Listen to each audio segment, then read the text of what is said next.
Bonjour, bienvenue sur les podcasts de Mountain Changemakers, le média de la transition des territoires de montagne. Talk to You, c'est un rendez-vous avec un acteur économique, politique ou associatif avec qui nous décryptons les enjeux liés à l'évolution de nos territoires. Menaces climatiques, biodiversité, bouleversements économiques, diversification touristique, mobilité, crise du logement. Tous ces sujets parmi d'autres font partie de nos entretiens réguliers pour mieux comprendre les changements auxquels nous devons faire face. Aujourd'hui, nous allons parler d'un projet d'actualité qui cristallise des tensions en montagne, les Jeux olympiques et paralympiques de 2030. Antoine Pin, directeur de Protector Winters, nous commente l'enquête menée par son association sur la perception citoyenne de ce projet. Bonjour Antoine. Bonjour Caroline. Merci de nous rendre visite à Mountain Changemakers. Merci pour l'invitation.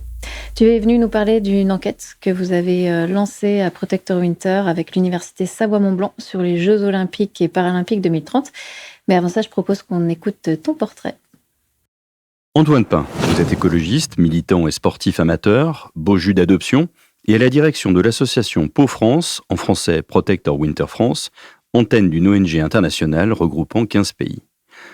Vous nourrissez l'ambition un peu folle de transformer la passion de la montagne en moteur d'engagement pour le climat. Vous consacrez votre énergie à mobiliser la communauté outdoor autour des enjeux climatiques. Votre parcours est marqué par une solide expérience en éducation à l'environnement, acquise notamment au Canada, où en 2016, vous avez travaillé pour la Fondation David Suzuki, une organisation qui œuvre pour la protection de l'environnement. De retour en France, vous avez enseigné l'écologie et les sciences environnementales à Diderot Éducation. Vous êtes également coprésident du collectif des contrebandiers les passeurs pour faire avancer les futurs souhaitables de la montagne. Votre engagement s'exprime à travers la promotion du dialogue démocratique et citoyen, de la mobilité douce, des pratiques sportives durables et de la sobriété dans l'équipement outdoor. Convaincu que chacun peut s'impliquer à son échelle, vous privilégiez l'éducation et la sensibilisation pour faire évoluer les mentalités et revendiquer un rôle d'influence et politique assumé. Politique, vous l'avez ? Au sein de Protect Winter France, vous orchestrez des actions de plaidoyer, rassemblez et diffusez des ressources mobilisées autour du climat et de la justice sociale. Votre modèle économique repose sur le mécénat privé, garantissant l'indépendance de l'association. Chez Pau, on vous décrit volontiers comme un écolo aux 1000 contradictions, activiste perfectible, à la coiffure parfois approximative. Vous incarnez ainsi l'engagement citoyen et pragmatique pour la protection de la montagne et la transition écologique. Merci. Ça te parle ? Ouais, la coiffure surtout. Écolo aux 1000 contradictions, moi j'aime bien. C'est la réalité, globalement. Enfin, on n'a pas besoin de passer trop longtemps là-dessus, mais je suis venu vous parler dans un véhicule thermique, parce qu'à l'heure actuelle, c'est le mien. J'essaie de le limiter, mais c'est difficile. Enfin bref, on peut parler de toutes ces contradictions-là qui nous pétrissent et qui ne devraient pas nous arrêter. Et on va parler plutôt de cette enquête que vous avez menée avec l'Université Savoie-Mont-Blanc sur la perception des Jeux olympiques et paralympiques 2030. Avant ça, on va peut-être faire un petit point sur Protector Winters, parce qu'on en entend beaucoup parler, mais tout le monde ne sait pas exactement de quoi il retourne. Donc c'est une association qui est née en 2007 aux États-Unis. Aujourd'hui, il y a à peu près 15 pays qui ont cette association, Protector Winters. Qu'est-ce que c'est en fait ? Comment c'est né cette association ? Alors, comment c'est né ? Comme tu l'as dit, aux États-Unis en 2007, à l'initiative d'un snowboarder professionnel qui s'appelle Jeremy Jones, tout nord-américain qu'il est, en voulant créer sa propre marque de snowboard, c'est arrivé au moment où il constatait par sa pratique professionnelle la disparition de la neige, disons-le rapidement comme ça. Et quand je dis en bon états-unien, lancer une marque de snow dans un monde où il n'y a plus de neige, ça lui posait question. Au-delà de ce côté-là, c'était surtout l'idée de se dire que sa pratique professionnelle, en fait, l'amenait à être témoin de processus que peut-être le reste du monde ne pouvait pas constater de la même façon. Tous les gens qui passent du temps en montagne à travers leur passion voient des choses qui devraient indiquer la façon dont, en tant que société, on s'adapte à un climat changeant. De diverses manières qu'on pourra aborder, notamment à travers cette question de l'organisation de grands événements. Et donc, il a voulu créer cette association à minima pour témoigner, et ensuite, en se rendant compte que le milieu du sport professionnel, notamment sponsorisé en particulier, a un pouvoir d'influence assez important dans l'idée de peser en politique, on va le dire souvent, et c'était dans le portrait, donc on va le dire maintenant, en rassemblant la voix des gens qui suivent, en ayant accès à des cercles de discussion qui sont relativement difficilement accessible pour les citoyens lambda, parce que quand on a une belle médaille autour du cou, les politiciens et politiciennes, généralement, ils répondent plus facilement au téléphone ou au mail. Et de ça a essaimé dans 15-16 pays à travers le monde, jusque Japon, Australie, Nouvelle-Zélande. Et en Europe, on est 11, dont la France, qui a été créée en 2015 et que moi, je dirige avec beaucoup de chance et d'appréciation depuis maintenant 4-5 ans. Combien de personnes travaillent à Protector Winters France ? En ce moment, on est 3, on va bientôt recruter. Et quelles sont vos missions, les priorités ? Globalement, c'est, on peut sortir la mission un peu corpo, on va dire ça pour avoir une bonne idée quand même, c'est porter, amplifier la voix de la communauté outdoor, de la pratique du sport de plein air, en faveur du climat, du vivant et de la justice sociale, dans le but d'amener des changements systémiques et culturels. La phrase est longue et vous imaginez que chacun des mots a été choisi lors d'assemblées générales enthousiasmantes, mais l'idée, c'est de se dire qu'il y a beaucoup d'énergie qui est dépensée sur les changements individuels qu'on peut avoir toutes et toutes dans nos 1001 contradictions qu'on mentionnait au début de l'entretien. C'est, à notre sens, encore trop rare, cette idée d'avoir un impact en tant que groupe. Et pour créer un groupe qui soit fonctionnel, il faut trouver des affects. Et celui de la pratique de sport outdoor nous paraît être une bonne porte d'entrée pour rassembler pas mal de monde. Par exemple, on mentionnait l'Europe. L'industrie a établi qu'il y a 190 millions de personnes en Europe qui se revendiquent faire partie de la culture outdoor. Et il se trouve que c'est 8 millions de moins de personnes, de gens qui avaient participé aux élections européennes en 2019. Donc, ça veut dire qu'on est assez nombreux pour potentiellement renverser des scrutins. Et c'est ça qu'on essaye de faire avec les sujets qui sont les nôtres. Les sujets étant dialogue démocratique, mobilité, exemplarité des événements et sobriété des équipements. Et le fait d'être une association présente dans plusieurs pays, qu'est-ce que ça vous apporte ? En fait, comment est-ce que vous arrivez à vous fédérer sur certains sujets ou pas ? En fait, comment est-ce que vous brainstormez ensemble ? Déjà, ça nous fait paraître important. On est internationaux, vous savez, donc on peut mobiliser des forces insondables de mobilisation de communautés. Et blague à part, on peut en effet se mobiliser sur des exemples et des campagnes très concrètes. À l'occasion, par exemple, des mondiaux de Courchevel-Méribel qui ont eu lieu en 2023, on a pu aider des athlètes professionnels qui ont voulu porter une lettre en direction de leur fédération, la Fédération internationale de ski, leur demandant plus d'ambition dans l'organisation même du circuit mondial pour permettre aux athlètes justement de baisser leur empreinte tout en participant à ce circuit-là. Et le fait d'avoir des antennes dans les pays majeurs entre guillemets producteurs de sportifs et sportifs professionnels de ces sports-là, ça nous a permis d'aider à la signature, à avoir du crédit quant aux athlètes qui signaient et de pouvoir porter notamment une conférence de presse pirate pendant l'événement qui nous a permis de nous faire entendre, nous faire connaître, enfin de faire entendre surtout les revendications des athlètes. C'est le cas à l'occasion d'événements comme les élections européennes qui ont eu lieu donc l'année dernière et qui nous ont permis de nous rassembler à plusieurs chapitres à Strasbourg pour rencontrer des parlementaires et députés européens et européennes et leur remettre notre manifesto qui était signé par 180 marques et organisations. C'est le cas pour l'Arnée internationale des glaciers qui est en cours où on mène une action globale qui est née en France qui s'appelle la Voie des glaciers et qui maintenant a été étendue et qui nous permet de voir le programme être déployé au-delà de nos frontières à nous, en Italie, en Suisse, en Allemagne, jusqu'en Finlande, et de participer à des événements majeurs, par exemple aux Nations Unies, par exemple à l'UNESCO en mars dernier, par exemple à NUNOC, bientôt à Nice. Donc c'est un avantage certain. Et faire bosser 11 pays européens ensemble, c'est aussi un beau challenge de tous les jours. Est-ce qu'il y a des pays qui t'inspirent, qui vont plus vite peut-être que la France sur certains sujets ? Tous à différents niveaux. On a chacun nos spécificités. Très clairement, les Autrichiens mènent des actions qui sont très fortes symboliquement. Vous en avez peut-être entendu parler. Ils avaient organisé les funérailles d'un glacier. Mais symboliquement et complètement, avec un cercueil de glace et des représentants religieux présents en montagne pour officier cet enterrement qui est une action qui nous est pas, je pense, applicable en France pour une association parce que le maillage avec la question religieuse, je pense, pose des questions qui est moins vrai dans la culture autrichienne. Donc, ne serait-ce qu'avoir ces possibilités-là et ce qui s'autorise de ce côté-là, c'est intéressant. Non pas que le sujet religieux nous intéresse particulièrement, mais en tout cas, la typologie d'action que ça ouvre. Les Finlandais et les Suédois et les Norvégiens sont très forts ensemble. Ils arrivent à créer en fait des moments communs qui sont super inspirants. L'Italie est en train de développer son antenne et donc trouve une agilité assez forte aussi. La fierté de savoir que nous, on est très français au milieu de tout ça et qu'on a un peu non pas les sales gosses réguliers, mais on est un peu connus. Ouais, voilà, comme les gens qui sont capables de temps en temps se dire ouais, on va aller un peu plus loin, on va aller un peu plus fort, ou ce genre de choses-là, quoi. Et donc, vous avez lancé entre février et avril 2025 une vaste enquête avec l'université Savoie-Mont-Blanc sur la perception des Français sur le projet Alpes 2030, donc Jeux olympiques et paralympiques.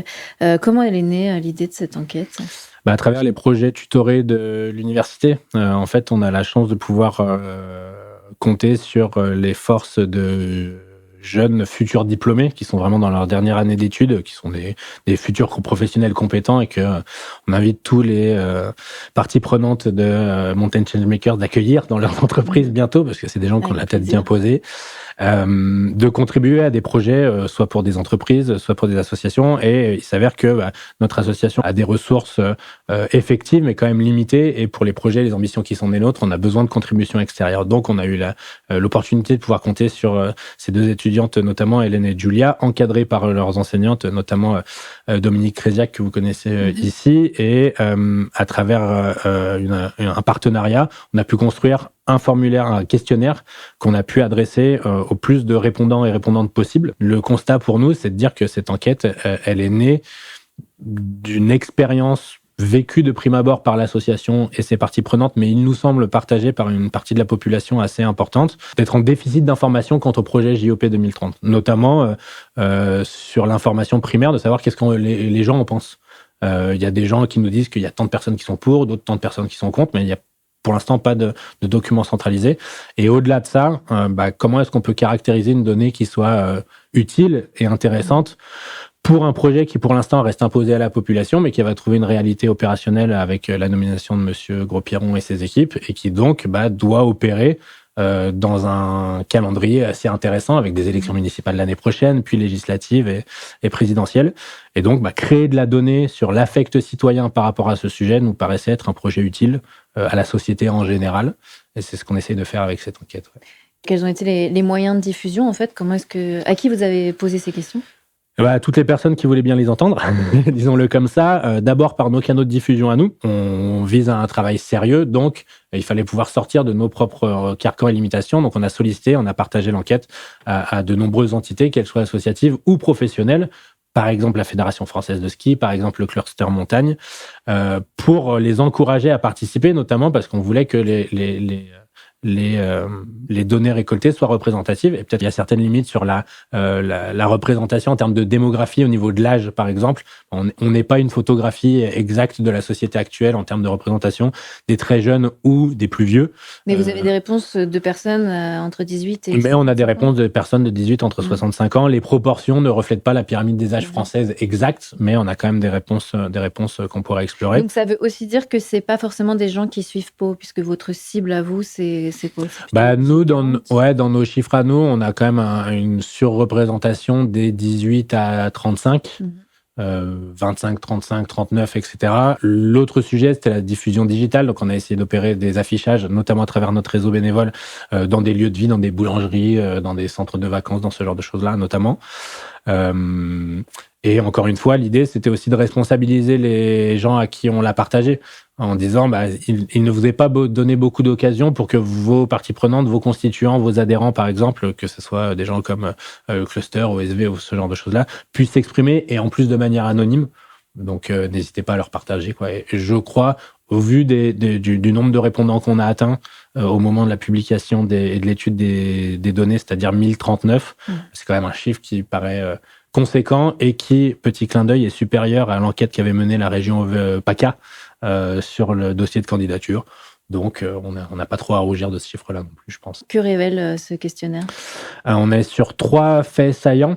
Une faible connaissance déclarée par les répondants quant au projet et ses tenants et aboutissants, une faible confiance, encore une fois, déclarée par les répondants et les répondantes dans la promesse environnementale qui est faite par les organisateurs, et une très très forte envie de s'impliquer. Malgré les 2 points, on pourrait y revenir, un fait saillant et majeur, une envie forte de contribuer à un projet pour lequel, pour l'instant, et là c'est plutôt mes mots à moi et pas ceux des répondants, il n'a pas été demandé aux citoyens de se prononcer, donc moi je trouve ça très encourageant pour en venir partie. C'est pour l'instant les gens sont pas si vexés que ça, et ils ont envie de pouvoir prendre la place qu'on pourrait leur faire, quoi.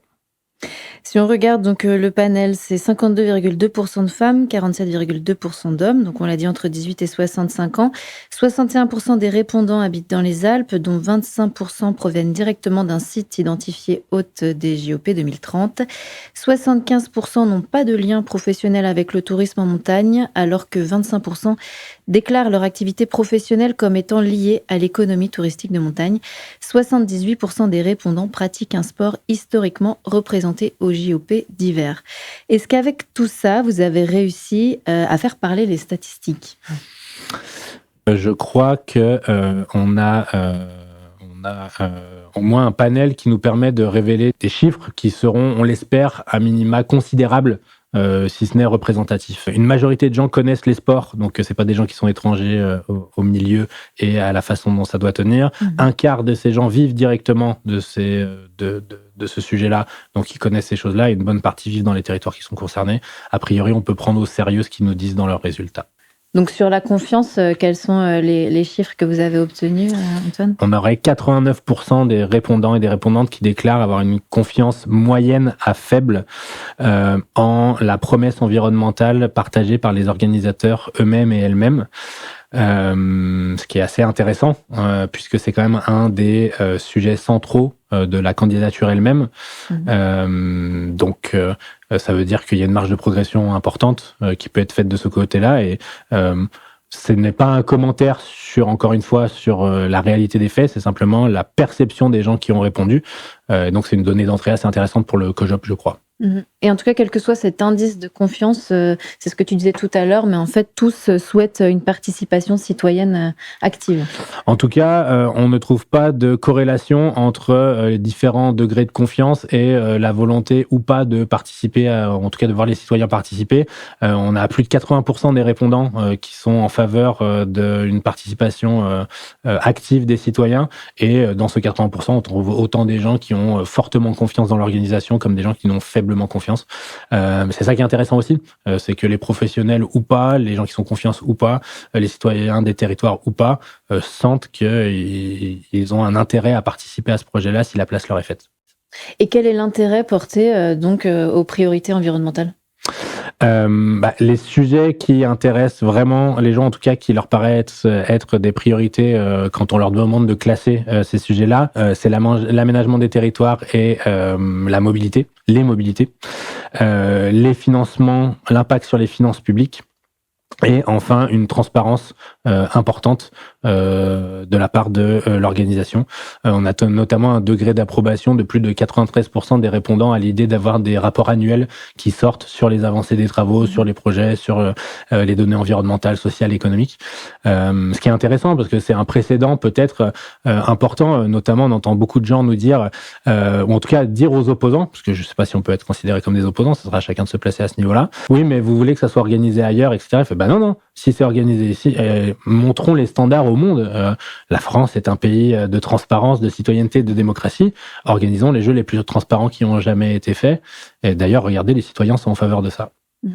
Et tu révèles aussi l'existence d'une corrélation inversée, en fait, où finalement, plus on a confiance dans l'organisation des JO, et moins on met l'accent sur les priorités environnementales. Alors, effectivement, c'est une décorrélation qui ressort des résultats.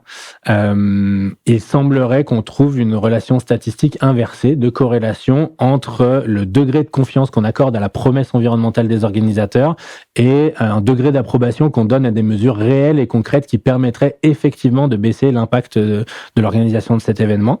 Comment est-ce que tu expliques ça ? Alors moi, je peux présenter que des hypothèses, en l'occurrence, parce qu'il faudrait pousser le travail, continuer avec des entretiens plus poussés, etc. L'explication peut-être, c'est que les gens qui ont le plus confiance sont ceux qui connaissent moins la réalité opérationnelle de l'impact d'un événement comme celui-là. Mais c'est une hypothèse aussi, ou alors on peut imaginer que c'est des gens qui ont des idées très arrêtées sur ce que devrait accomplir une organisation et trouvent que ce n'est pas en phase avec la réalité des mesures qui doivent être apportées par un événement comme celui-là pour baisser son empreinte carbone, comme par exemple limiter massivement l'utilisation de l'avion pour et les concurrents et concurrentes, mais surtout le public. En fait, peut-être certaines personnes le prennent comme étant quelque chose de partisan. Il s'avère que nous, on porte une voix avec de nombreux consultants scientifiques, élus et ce genre de choses-là, que ça, c'est juste une réalité opérationnelle. L'avion contribue majoritairement aux émissions carbone de l'organisation d'un événement. Vous voulez un exemple ? Les JO de Paris, qui sont les JO qui ont a priori l'empreinte carbone la plus basse, ont une empreinte carbone qui reste majeure, en grande partie à cause des transports qui ont été utilisés pour venir, l'avion étant une des causes principales. Alors, sans les citer toutes, mais quelles étaient les priorités environnementales, en fait, en lien avec l'organisation que vous avez citée dans cette enquête ? Encore une fois, la publication annuelle de rapports sur ces questions-là, le fléchage des finances publiques 100% vers des infrastructures de transport bas carbone, qu'il y ait 80% des sites qui soient accessibles en transport en commun, et on peut dérouler comme ça, 90% des visiteurs qui soient cantonnés à ne pas prendre l'avion. Il y en un accent sur la mobilité. Ouais, un accent sur la mobilité. Qu'est-ce que vous allez faire de cette enquête, Antoine ? La partager le plus possible, la mettre à disposition des gens qui sont en compétence et en responsabilité sur ce projet et s'en servir pour alimenter d'autres projets par la suite. A priori, encore une fois, la velléité qui est celle de l'association, c'est de mettre à disposition du public, des décideurs et des citoyens et citoyennes de l'information fiable et solide pour faire que ce projet qui, sans partager l'avis directement de l'association, le projet, il fait pas consensus. C'est le moins qu'on puisse dire, en fait. Une des qualifications objectives qu'on peut donner au projet JOP 2030, c'est qu'à l'heure actuelle, il ne fait pas un consensus positif et qu'on n'a pas l'intégralité de la population qui est derrière à ce niveau-là. Donc, s'il reste en l'état des choses un projet pour lequel les citoyens n'ont pas été consultés, avec les moyens qui sont les nôtres, on essaye de contribuer pour qu'il ait une fin positive, fin étant organisation peut-être, ou toute autre éventualité qu'on peut imaginer avec un esprit citoyen. En quelques mots, je voulais vous parler d'une autre action que vous menez, un autre projet que vous avez lancé qui s'appelle Ordinary Project, que vous avez lancé à Change Now il y a quelques semaines. Est-ce que tu peux m'en dire un mot, Antoine ? Ordinary Project, c'est une initiative menée conjointement avec OSV, dont OSV est l'instigateur, donc Outdoor Sports Ballet, et pour lequel nous, on agit notamment sur le contenu et les intervenants, etc. C'est une initiative qui vise à réunir athlètes et sponsors au sein d'un programme d'accompagnement de montée en compétences sur les sujets environnementaux et sociaux, afin de créer une relation privilégiée entre les athlètes professionnels qui peuvent, doivent, veulent, dépendamment de où ils se trouvent, être plus vocaux et actifs et actives sur ces sujets environnementaux, sociaux, climatiques, et des marques qui également doivent acter une transition dans leurs procédés, dans leur communication, dans leur marketing, dans leur identité même, et qui veulent se servir des athlètes comme levier de communication sur ces sujets-là. Donc on crée un dispositif qui va les rassembler au sein d'un collectif mené par des athlètes et des intervenants pour monter en compétence sur les réalités du changement climatique, les oppressions au sein du mouvement sportif, les réalités sociales qui sous-traitent nos sujets de création d'équipements, etc., etc. Et essayer ensemble de créer des relations enthousiastes entre un sponsor et un athlète pour traiter ces sujets-là, là où à l'heure actuelle, c'est plutôt des relations qui peuvent être vues comme des freins, voire de la défiance, venant des deux parties en disant si on demande à nos athlètes de faire plus, est-ce qu'ils vont accepter? Ou les athlètes qui demandent si je veux changer les choses de ce que je fais, est-ce que mon sponsor va me garder? Donc on essaie de créer un espace dans lequel ces deux entités-là vont pouvoir se parler. Comment est-ce qu'aujourd'hui vous allez chercher des personnes qui sont éloignées peut-être de votre association, de l'engagement en général, c'est pas forcément qu'ils n'ont pas de principes environnementaux, mais ils ont tellement une défiance envers le politique que même le milieu associatif, ils le trouvent pas assez fort peut-être. Et pourtant, ils vont partager vos engagements, ils vont partager vos valeurs, mais ils viennent pas vraiment vers vous. Comment est-ce qu'on va chercher ces gens-là à un moment donné? Ceux qui sont loin peut-être du collectif? C'est une question qui nous anime tous les jours. Concrètement, je pense déjà en étant solide sur le contenu de nos prises de parole, sourcées dans la science et à travers la parole des gens compétents et compétentes, des personnes compétentes. Et généralement, on met en avant une donnée puis notre avis. La donnée, a priori, peut parler d'elle-même, mais on va ensuite partager notre avis. Peut-être premier élément. Deuxième élément, on est souvent en retard. Un peu by design. Tu vas souvent nous voir parler 1 à 2 semaines après les autres sur un sujet, après l'actualité en général. Ce qui nous permet, de parce que je pourrais te dire, on fait exprès, souvent on est un peu dans le jus, mais aussi parce que ça nous prend du temps, nous, d'avoir l'avis qu'on est sûr et certain de mettre et qu'on va défendre corps et âme, parce que ce qu'on met sur la place publique, on va le défendre corps et âme. On peut faire des erreurs, on sera ravis de les adresser, justement en les défendant, en les argumentant, mais ce qu'on dit, ça a le poids qu'on veut avoir parce que on estime juste, et une partie de la justesse vient notamment du discours scientifique et des experts et des expertes. Et peut-être un des troisièmes éléments, c'est que tout le monde a le droit de parler et de citer chez nous et dans un de nos événements. En l'occurrence, on peut organiser des tables rondes sur lesquelles on est simplement animateur ou animatrice et il y aura un ou une scientifique, un ou une élue, un ou une dirigeante d'entreprise. Protector Winters pourra donner sa parole à son tour, mais ce qui nous intéresse, c'est d'avoir le discours des personnes présentes. Peut-être parce que notamment, des fois, on considère que le discours doit être entendu pour entendre à quel point il est inaudible. Tu vois, ça, c'est une des questions qui est intéressante aussi. Mais c'est avec respect qu'on le fait en disant si on vous invite, si on t'invite, c'est parce qu'on a besoin que ta parole elle soit entendue. Et après, parce que ça nous arrive de partager des positions sur des moyens d'action qui ne sont pas les nôtres, mais qui pour nous méritent d'être respectés. Donc oui, on a pris la parole sur des ZAD, oui, on a pris la parole sur des blocages, notamment sur celui de l'aéroport de Chambéry il n'y a pas longtemps, excellent, parce que nous, on n'organise pas ces actions-là, mais on a assez de liens avec le milieu académique, sociologique, etc., pour nous dire qu'il y a une réelle valeur à ces actions-là, et que au lieu de les invisibiliser, de les crédibiliser, de les criminaliser, au moins on les pose sur la place publique pour qu'elles soient discutées de manière calme, sobre et posée. On prône simplement d'être informé pour mieux agir. Et tu sens que ça parle, que vous avez de plus en plus d'adhérents, ou en tout cas de plus en plus de... Plus en plus d'adhérents, c'est une vaste question et un sujet dont on peut parler avec Mountain Changemaker aussi, et les sujets qui vous animent là-dessus. On a de plus en plus de gens qui nous suivent, on a de plus en plus de sollicitations de votre part, les médias, pour prendre part à ces choses-là. On arrive à se faufiler dans des réunions à l'Élysée, à Matignon. Quand je dis se faufiler, non, on est sollicité. Je ne devrais pas utiliser ce langage-là. Donc, est-ce qu'on commence à prendre de la place? Oui. Est-ce qu'on est efficace? Ça sera à l'histoire future de nous juger. En tout cas, tout le monde est le bienvenu pour contribuer à ces choses-là. Le travail est ouvert et, en l'occurrence, par rapport à la défiance que tu mentionnais, par rapport à la question politique, on n'est pas moins défiant, mais on aime bien jouer. Et honnêtement, je te dirais pas que c'est fun de constater que tout est en train de se délabrer autour de nous et notamment à travers les décisions politiques qui sont prises et celles auxquelles on peut assister. Mais c'est important de montrer ces espaces-là ne sont pas réservés et ne sont pas inaccessibles. Et c'est aussi à ça qu'on veut servir parce que ça reste fou que moi je puisse aller dans certains salons de l'Élysée, ça reste fou qu'on puisse aller à Matignon. Et tout ce qui nous a permis ça, c'est de nous engager, quoi. Donc, c'est de ça dont on veut témoigner aussi. Merci beaucoup, Antoine, d'être venu ici aujourd'hui. Merci à toi.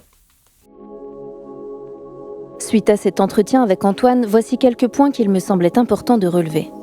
C'est la première fois que les citoyens sont consultés sur le projet Alpes 2030. 1039 personnes ont répondu à ce questionnaire portant sur la perception des Jeux Olympiques et Paralympiques 2030. Pau avait une réelle envie de données représentatives. Le questionnaire a d'ailleurs été distribué à la FFS et au cluster montagne. Il en ressort 3 faits marquants: une faible connaissance du sujet, une faible confiance en la promesse environnementale faite par les organisateurs et une forte envie de s'impliquer. Plus le degré de confiance dans l'organisation des Jeux Olympiques est grand et moins l'accent est mis sur les priorités environnementales. Enfin, de manière générale, Protector Winters donne la parole aux citoyens et dans ce laborieux contexte démocratique qui est le nôtre actuellement, franchement, ça fait du bien. Quelques mots avant de vous quitter, Mountain Changemakers est un collectif qui regroupe des entreprises, des collectivités, des associations et des experts qui œuvrent ensemble pour comprendre, imaginer et inspirer la montagne de demain. Pour en savoir plus sur notre association et nos actions, rendez-vous dans la fiche de description de ce podcast. À très vite.